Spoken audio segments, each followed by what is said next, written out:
Hello everyone and welcome to the Honest Review. I appreciate your patience in me testing out the new AIM controller and bringing you guys my findings. Thank you so much for everybody who wrote out in the live streams. This is an AIM custom gaming controller and it is their new version because I've done a previous review on their older product, which would be the original AIM with just 2 paddles on the back here, not 4. I might roll some of that footage for you guys. The original smart bumpers and smart triggers. So I only ordered these smart triggers in my original controller. Those kind of bugged out on me in the first month or so because of heavy use first-person shooters in general. Those are some of the most used triggers, period. So hopefully the new hair trigger V2s or smart bumpers V2s are gonna be better as far as their longevity of life. I really gotta say, coming from the vantage that it's nice to have an original PlayStation 4 controller back in my hands, the Vantage is a little bit bulkier in that aspect. Now, I will say that it is still very comfortable and I like the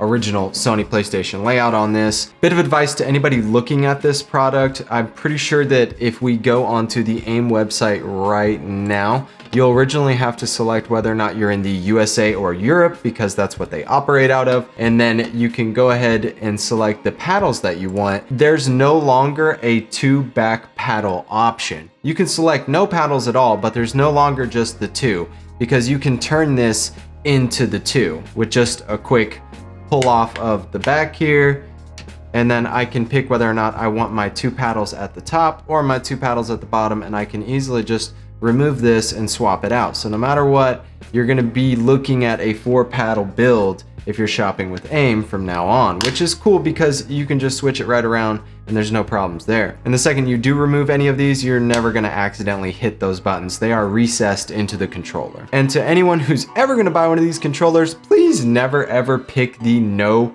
remapping option. Don't do that.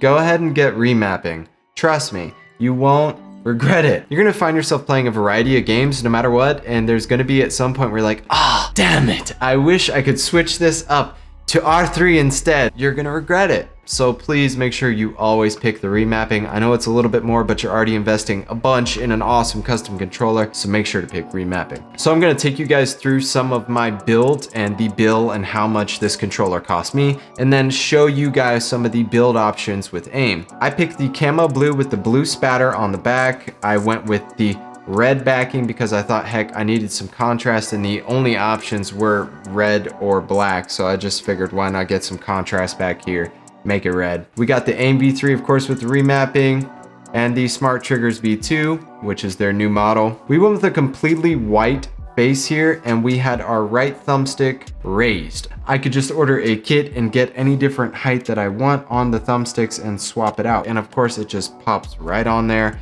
And then I have a Control Freak type mod for my custom AIM controller. Of course, you can always pick if you want a custom light bar emblem as well. I thought that that was really cool. They have a couple fonts you could pick from, but it just gives you that real customization feeling as far as just like, you can put whatever you want up here. Like you could just put like get wrecked. Danny, give me something funny to say about what you could put on the back of a PlayStation light bar. You're failing me.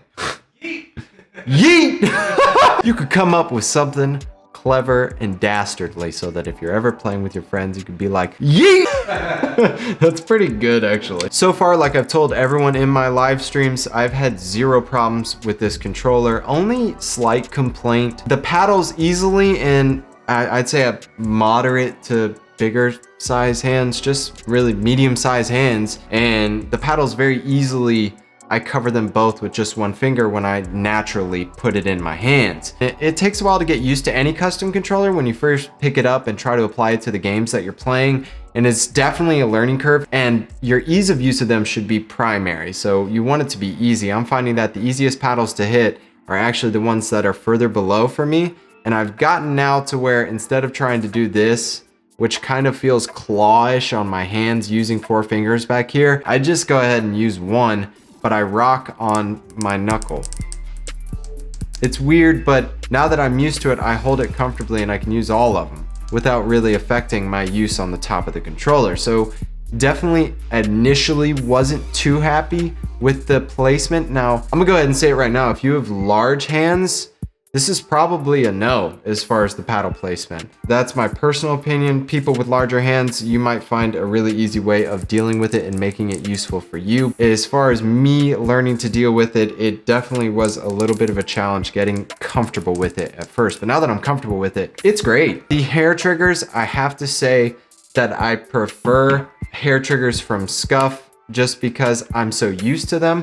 They do work fine, and we had some stellar performance on stream in several games and several back-to-back wins. I had no problem with these smart bumpers at all. It's just I am worried because my initial AIM controller kind of just went buggy on me in a month, and it wasn't getting that split-second solid connection feel. Sometimes I would get double inputs, or sometimes it would just stop inputting and I'm holding it down. It was weird, it was buggy. Of course they fixed it for me because I was within warranty, which we're gonna cover this warranty in a little bit. So hopefully these have an excellent lifespan, and there will be an update video. If there's ever any update video at all, it's gonna be right above me somewhere, and you'll be able to check that out. There'll be a link if I have any future issues with this controller. And really quick, I want to cover how we remap this controller. So all we're going to do is, while the controller is on, hold down our touchpad here, and then eventually we're going to see a red flashing light. So then we're going to press the button that we want to remap, and it'll flash acknowledging that that is the button that you want to remap. So real quick, I'm going to hit X, it flashed at me, and then I'm going to hit the paddle on the back that I want to remap it to. So I'm going to do my jump on my bottom right hand paddle, and then it'll flash at me again saying got you locked in. And whenever you're done remapping all of your paddles to whatever you want them to be on your controller, you go ahead and touch the touchpad again, and then the red light will go away and you are done. I was able to do this while swapping games on stream, no problem, so definitely props there. I had zero issues with this controller wirelessly at all. I wouldn't expect any because it's built off of a standard Sony PlayStation controller, so we're gonna get the same performance there. And the total cost of my build, let's see here, $184. Definitely a little bit cheaper than my Scuff Impact was, and I'm finding that I prefer this controller over my Scuff Impact already. I love this controller. I definitely have regarded Scuff hair triggers as my favorite hair triggers in the market. I loved them on my Infinity 4PS, my Vantage, and on this Impact. They've never let me down, but there's been a lot of people in my comment section who've said that their hair triggers didn't work day one out of the box. But I've also had to coach people on how to fix them before by backing off the tensioner screw. Like they don't understand what you're doing. I think a lot of that might be user error, but I don't doubt that there are people who know what they're doing and have problems with scuffs right out of the box. As for now, this is going to be my go-to 100%. The reason I say that is because I use all four of these paddles more than I have ever used on my Scuff Impact. The issue that I have is that reaching all the way to the inside offsets my hands with this controller, and it makes aiming and controlling it feel a little weird, and I tend to just stop using whatever I've mapped to the inside and just using the face. Finding these to be of great use and actually using those remappings a ton. And I like the way that I've gotten used to using all four of these paddles with just one finger. It is like literally 150% harder to press down these buttons on the back of the Impact than it is to press down these. It is so much easier. They actuate so much easier. So it's for sure something different, although they look completely the same. I kind of want to bring those up on a big screen for you guys right now. The actuators and what they look like on the back of the Impact and what they look like on the AIM controller. They look the same, but they're a different color. They definitely feel different whenever they're pressed. One of the biggest things I noted really quickly when switching up to this controller from the Scuff Vantage and the Scuff Impact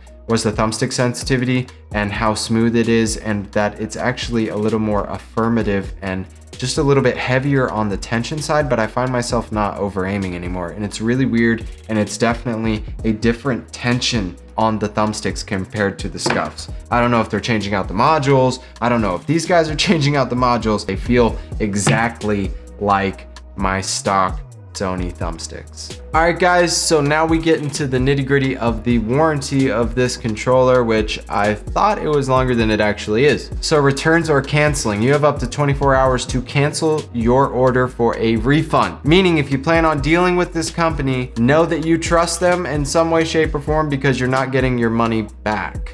Because we cannot accept any returns because every product is unique and built to your specifications. That's actually worse than Scuff's return policy, but the warranty on this controller is actually better. I like that their warranty is clear cut and simple. It's short, sweet, and to the point, and it just gives you the very basic promise that if within the first 180 days, which is about 6 months, you have any technical issues, faulty hardware at all on your controller as far as its performance, you can send it in the first 6 months and it's at their expense. You will have to pay for the shipping to get it there. This is because they want to verify that your actual defect is genuine, and then they're just going to fix it, refund you for your shipping, and send it back out to you once it is fixed. You can expect to see your controller, and I'd say the longest, a month. And they're pretty quick about how they handle business. They're ready to go. So thank you so much for being on your A game, guys, and getting it out to me before Christmas. That was freaking awesome. Guys, I really look forward to your thoughts, opinions, and feedback, whether or not you have one of these controllers, have had one in the past and it crapped out on you, or how they have performed for you, or whether or not you think it's worth the money, 184 bucks approximately for my build here, and whether or not I got gypped or it's freaking awesome. I think it's gonna be my new go-to. So I look forward to seeing what you guys have to say. Also, we are doing a Scuff Vantage giveaway. We have the box. So hold on. All right, we got it. So we got the Scuff Vantage and some customization kits already boxed up for you guys. Gonna be giving it away at 50K subscribers. I know it's right around the corner. We're gonna be doing it live in our live stream, so you need to make sure to subscribe and hit notifications if you never wanna miss one of those. I really enjoyed going through and customizing this controller fully and picking out what was gonna be the best match for me and my choice, and trying to make this more themed towards my actual review and just decal it out and have fun with it and bring it to you guys. I'm pretty sure that they actually have active discounts running no matter what on their website. So yeah, there's Xmas codes up right now. There's always a 10% off discount code. So if I end up getting a discount code somehow, if I ask them, I'll leave a link to it in the description. If I don't have one, they pretty much always got one running. So I think you're covered there if you always want that 10% off. I look forward to seeing what you have to say, and I will see you guys in the next review. Thank you so much for coming through. That's it for me, man. Peace.